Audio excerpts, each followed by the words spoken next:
Hello and well met. Today I'm going to be doing some meanders, and this is from the Meander Plus line that I'm working on with Chris McDermott, formerly known as GameTile Warehouse. So essentially, I'm working on the Egypt maps, and these are the catacombs. There's 4 of these. They'll probably be in a set. So essentially, I've already got the images imported. Chris has already given titles so that they match. And when I'm done with the maps, I export the XML file, send those over to Chris, and he associates those with the files themselves, creates a module, and then kind of adds what he needs to do to it. Then he'll export it and then upload it to the forge. So that's essentially how that process works. So I'm going to go in and start doing the line of sight for these. I kind of wanted to show the process as I'm working on them.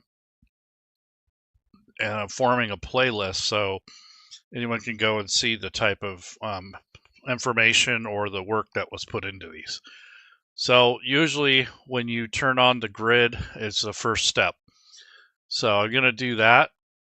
Go to the grid section on the top right here, click on the eyeball, and as you can see, this is a pretty large area. Chris and I had gone, we decided to make these either 100 or but the default size here is 50. So you can use anything from 75 to 50 or 100. Depends on how you want this to scale. And I don't think that matters so much. So like if you use it at 50, that's a really big map. But if you're going to use it at 75, which I think is a really happy medium, I think that's where this kind of thing works well.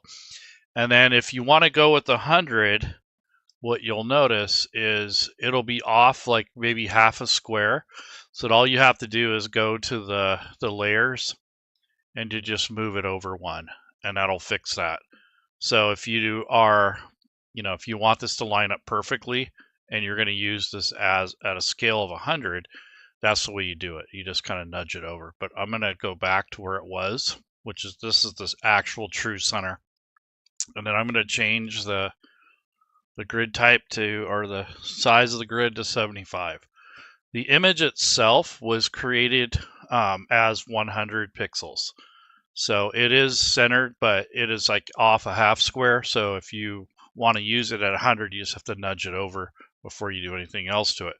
The other thing to keep in mind is you want to do that in the beginning of a project. So if you're going to be doing maps, you don't want to move it around after you've put line of sight on it. So make sure you got that situated before. And usually I'll take this type of grid and I'll change the visibility, turn it on, and then I'll change the tint. Usually I'll use this like kind of yellow color and kind of dial that in so it's not too bright, but it's still visible. And that's generally how I do the grids on here. That gray color gets washed out. It's supposed to be white, but it's more or less like an off-white gray color. I'm not really fond of it, so that's why I change that quite a bit. You can change it however color you like. To center a map, if you get it all cattywampus like this, you can right-click on the map. You can go to View and hit Zoom to Fit, and that will put it in the center again. So if you end up moving the map around too much and it goes off in a direction, it's too far away to dial it in, just right click and recenter it. Or you can use this Zoom to Fit button on the toolbar. And you also have directional arrows, so you can use this to toggle where you want the map to move to. So you got different options. So I'm going to put the line of sight on this, and one of the things that I'd come across is interpretation. So for me, if I was the developer or the designer of this map, I'd want the players to see most of this content. So what I'm going to do is just put small squares inside of these kind of these pillars or obelisks, and pretty much that's going to be a majority of it, because I don't want to cover up all of the art, because there's hieroglyphs on here and I think they look really cool. It'd be a shame if it's only the game master that gets to see that. So I'm not going to cover the entire square. I'm just going to have a section so you just can't walk straight through it. That's all. I mean, you don't have to have it right up to the border here. Otherwise, you're not going to see any of that art. I think that would be a shame. The other thing is this is 2 levels, so you kind of have like a dock level down here where these bones are, and then you have this kind of catwalk type stuff over here. And as you can see, you got these grates that you can walk over, and these are the catacombs underground. So what I'm going to do is take and just add pretty much line of sight to these pillars, and then the water effect, and I think that's a done deal. I want that freedom of movement for the players, and if the GM wants to add or take away stuff, they're welcome to do so. So I'm going to go into the line of sight tool, and what I'm going to do is just add the line of sight to these pillars.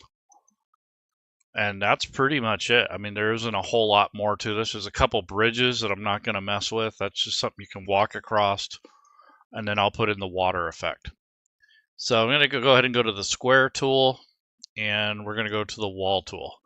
And all I'm going to do is just single left click and drag and get roughly a little triangle or a square out of this, or not a triangle, but a rectangle or a square. And I'm not trying to cover up the entire square. I just want to cover up enough so players can't walk right through it. And that's it. There isn't any need to have it right up to the edge, and they don't all have to be perfect. Although the Egyptian stonework was damn near perfect. This is just a way to kind of deter people from just walking straight through. That's all it does. It's just a limitation. I would place it as just a window so they can't walk through, so they can see the entire thing. But that also kind of messes with these shadows that are already baked into the map. So I'm going to make sure that I have that and get that going. You can also put a shadow caster in here. So if this was an outdoor feature, or you have ambient lighting, it will also cast shadows without having to have an actual occluder. It would just be like the ability to cast a shadow from a wall or from a structure in this case. So I don't know what your best interpretation would be, but I think doing this is kind of a halfway point here, or at least a good start.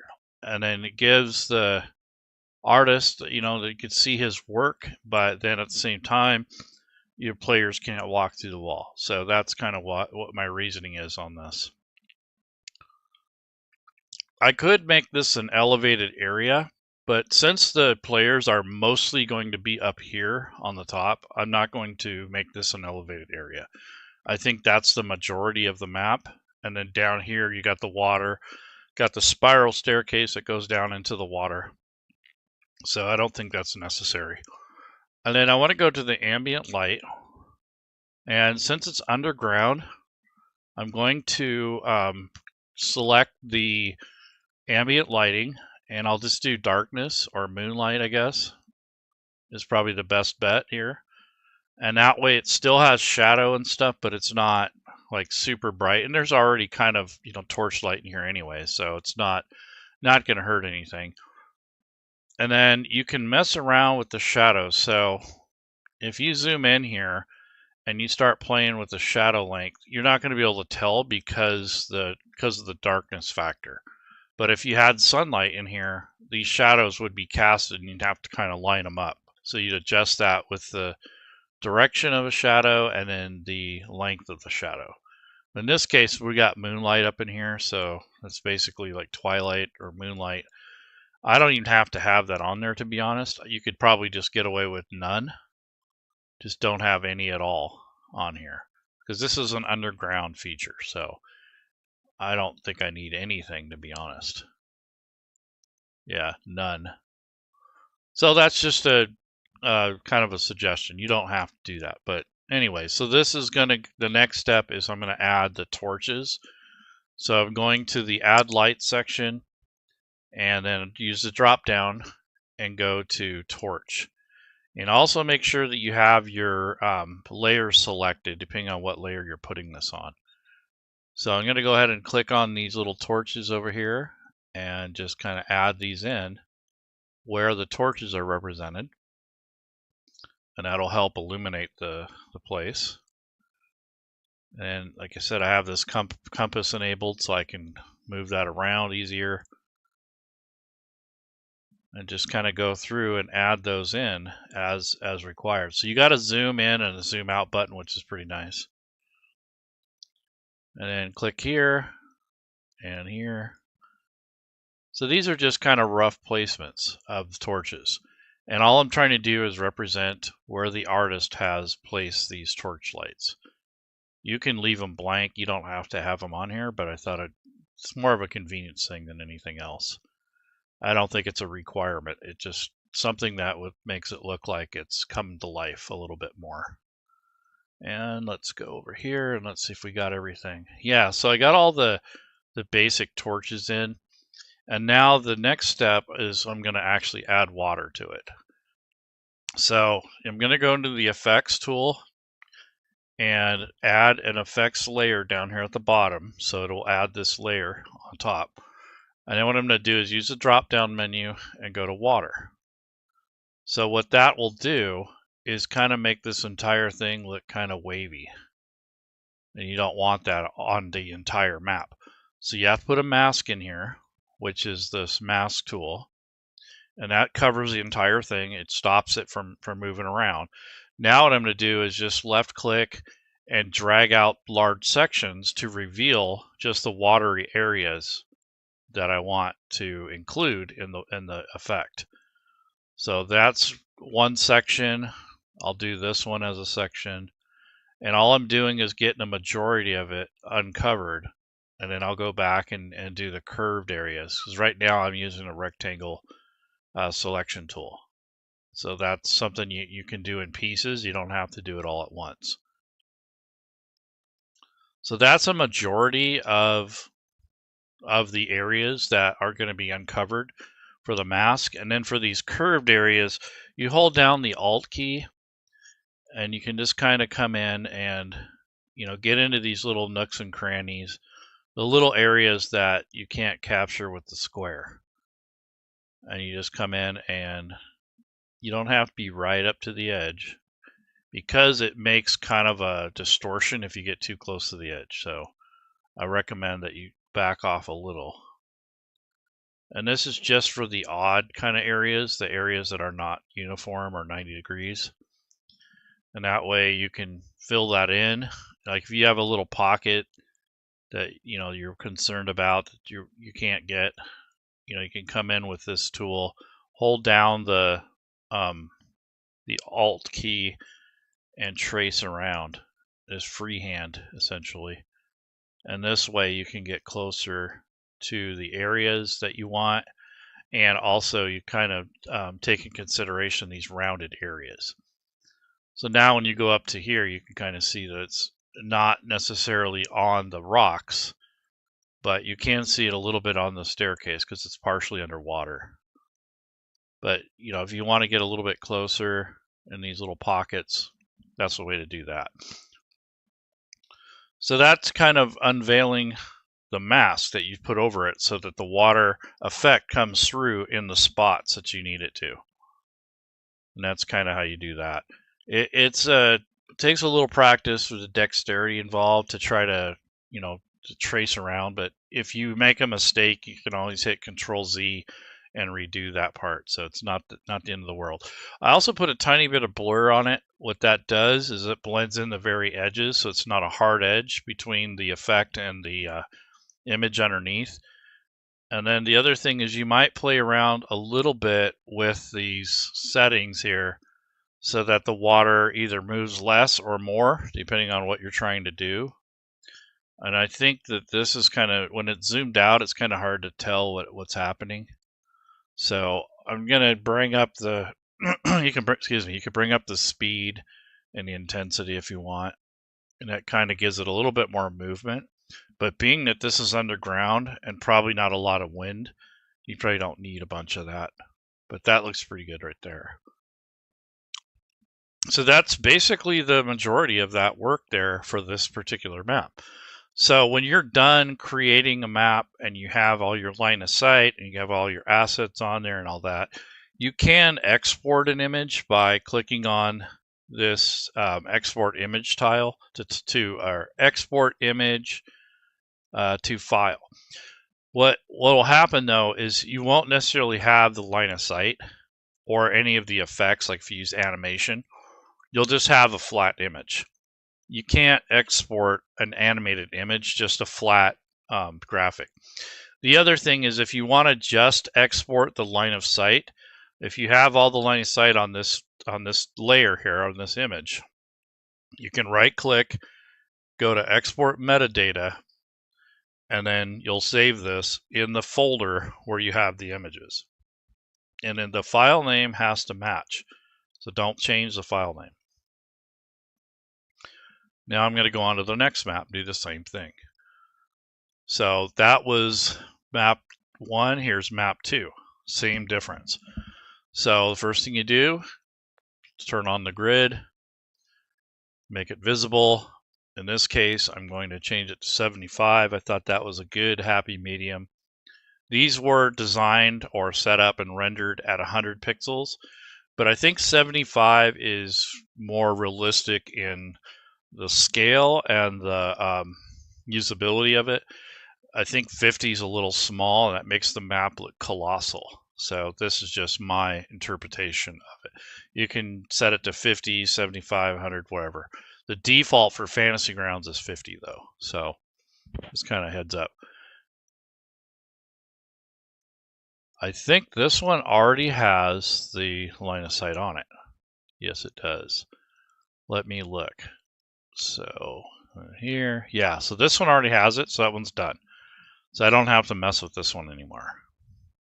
It already has the effect. I kind of saw that as a, so don't have to worry about that one. This one I just did. Let's stick it number 1. Yeah, this one's already done. And I think I just got this one more. Yep. So I've already done the other ones in other videos. This one is actually pretty cool. It's very similar to the one I just did.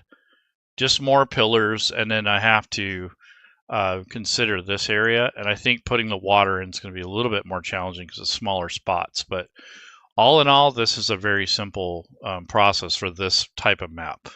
So again, I'm going to go to the line of sight tool. You want to make sure that you have the correct layer selected. If you've got several layers here and you put it on different layers, it's going to be hard to interact with, and the line of sight and all that stuff's going to be off. So be careful with that. So I'm going to take and put this rectangle in here. I'm in the wall tool, and I'm just going to draw out the little, I guess you can call them squares or rectangles. And like I said earlier, not trying to go all the way across every square inch of this. I want the players to see the edges of this at least, so they know they're pillars. And even some of those hieroglyphics would be nice to see those. Just a little bit. You don't have to see the whole thing, but just a little tiny bit of that. It kind of gives them that Egyptian vibe and not just a stone wall. And these really pop when you have your characters, when they have their own light source. It really starts to show a lot more. But when you have it this dim kind of underground thing going on, it's really hard to read, or to see them anyways. And I think if I was running a game with this particular map, I would have some pre-written messages from these pillars. I don't know if I'd capture all of them because they might be repeated, but there might be a saying on these pillars with all these hieroglyphics. So that might be something I would put in my sessions in case someone wants to read the languages, or read. I guess it's kind of like the older editions where you had the rogue that can read languages, and they were able to examine walls and stuff and look at the hieroglyphics. So I guess they could do something like that, or if you had a scholar in your group, I think I would have that ready to go for them, because that could be a fun immersion. A simple map like this might get a little boring, but when you have things where you can interact with these pillars, and you have the text ready to go, and you can send it to the chat and stuff, that really adds to the overall feel of the game.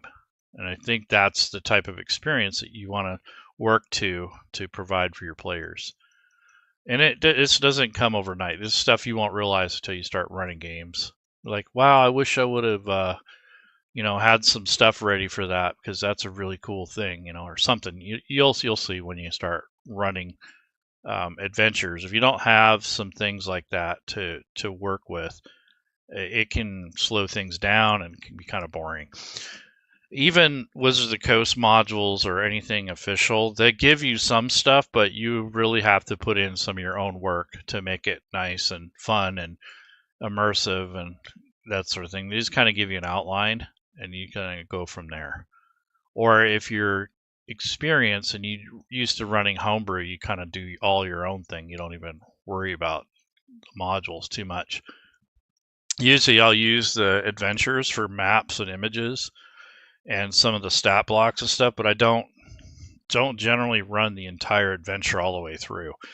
I just think that it gets overdone, and by the time I get around to running it, it's already been ran 50 times and people already know what's going on. So I just kind of get burned out on pre-made adventures. But if you don't have the time to put into it and you're kind of new, it is fun.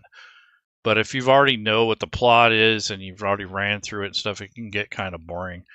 Especially for the GM. If you run an adventure like Lost Mine of Phandelver 50 times, it can get very stale.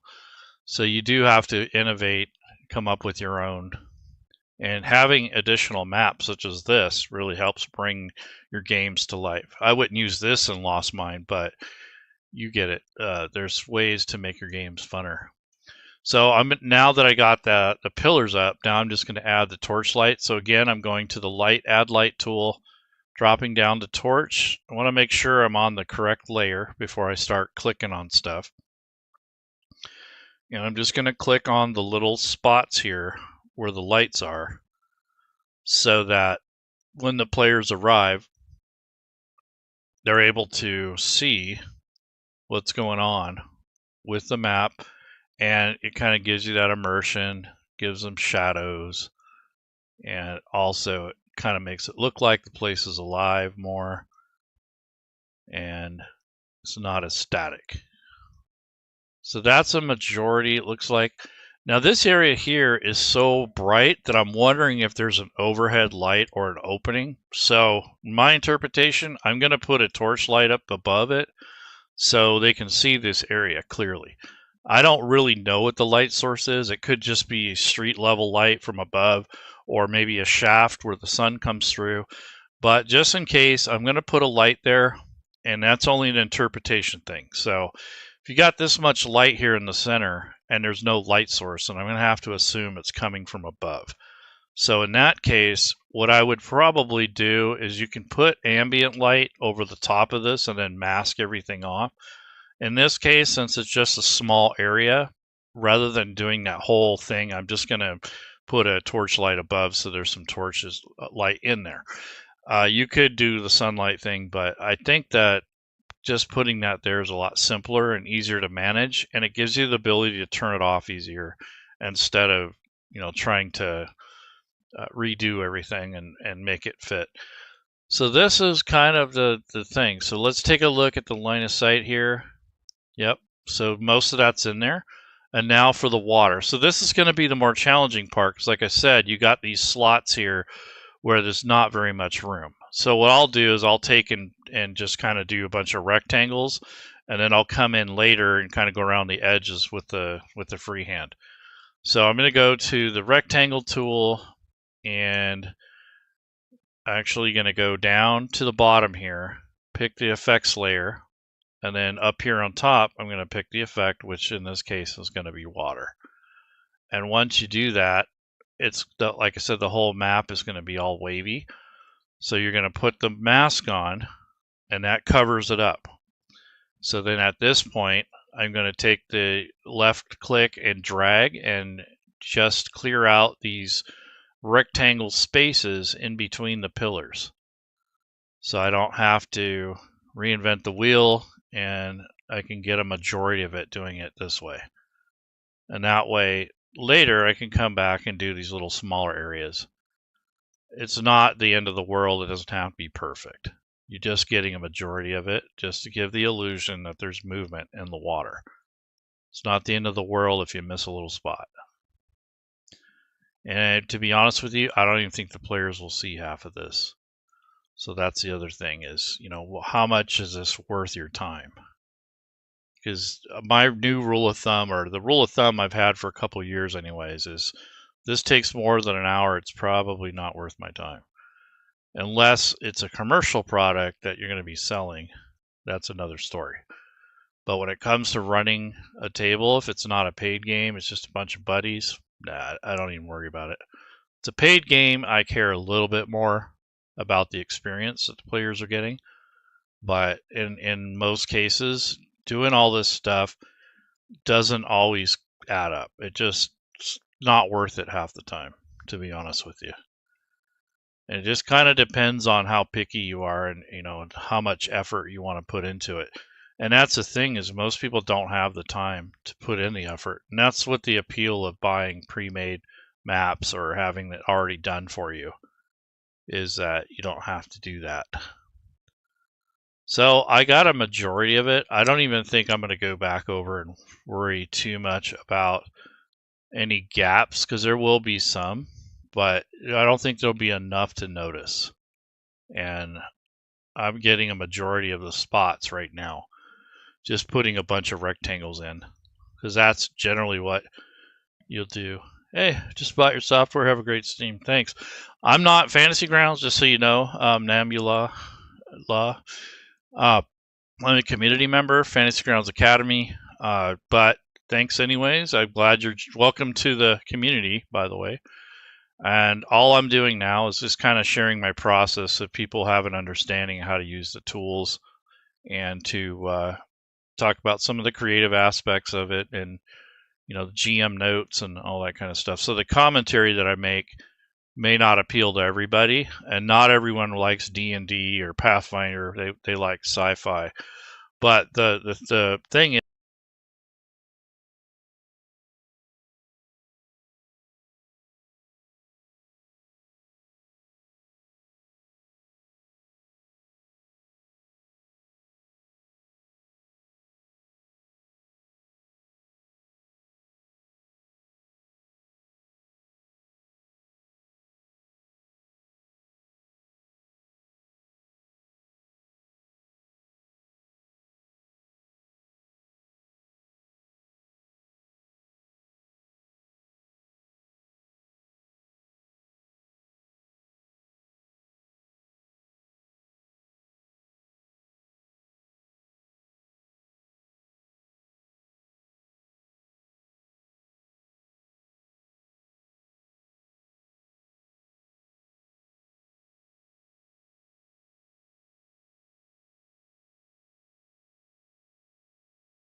all right, so depending on how complex your map is, this type of line of sight work will essentially be difficult to do if you've got too many nooks and crannies.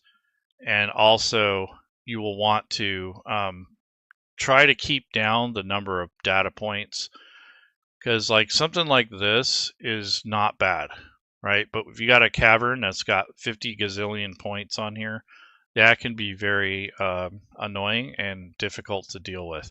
And it can also create a lot of overhead on your computer. So you got to be careful with that. But this is what it's going to look like from the player standpoint. So if I go back to play mode, that's how you can kind of test it. And once I'm happy with that, like I said, I exported the metadata already, so that will go with the files. So when I'm done, I'm going to upload that XML files to a shared drive that Chris and I are working from. He's uploading the maps that he wants done. I'm doing this labor part of it, and then he's going to put it together and upload it to the Forge. So it's kind of our agreement. But this is a map sets that's going to be available on the Forge. But I kind of wanted to show how this stuff goes together. So that's all those catacomb maps right there. So now I got to look at the next set. So I'm going to go into, first of all, let me bring that back up. So this is the image assets under campaign. And all the ones I've done the catacombs, I've done the temple, and I've done the city. So now I'm going to figure out what's the next set that I want to do. And I'm only grouping these in categories just so I can sort them easier. So I'm adding a new group depending on which the next asset files are. So if I go into library and click on this little puzzle piece under assets, it'll bring up the assets list that I'm working from. And I'm going to add, I think I'm going to do the river ones, the water. So I'm going to say Cairo, I'll just say Nile River, I guess. Let me see what these say. This is Osiris River, probably did that, so, oh, okay, yeah. So I'm going to do I'll do the Osiris River. These don't look too bad. They're mostly just landscape and such, so they're not super complicated. So this is a new group that I've made. So I'll go to the Cairo Osiris River. I think I spelled that wrong. Let's see, Cairo.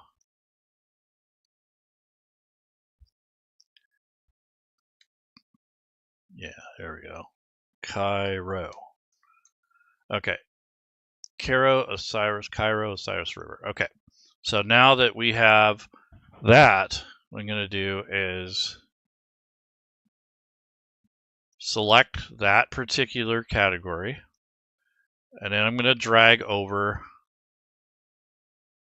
these different maps. So catacombs. Okay, so here's Cairo River 1, Cairo River 2, and here's 3, 4, 5, and 6. Okay. And then I missed one of the catacombs, so I'll go back and do that one later. But these aren't too bad. They're just a river and a couple landscape pieces. So that's not going to be very much work, to be honest with you. All right, so this is the collection I'm going to be working on.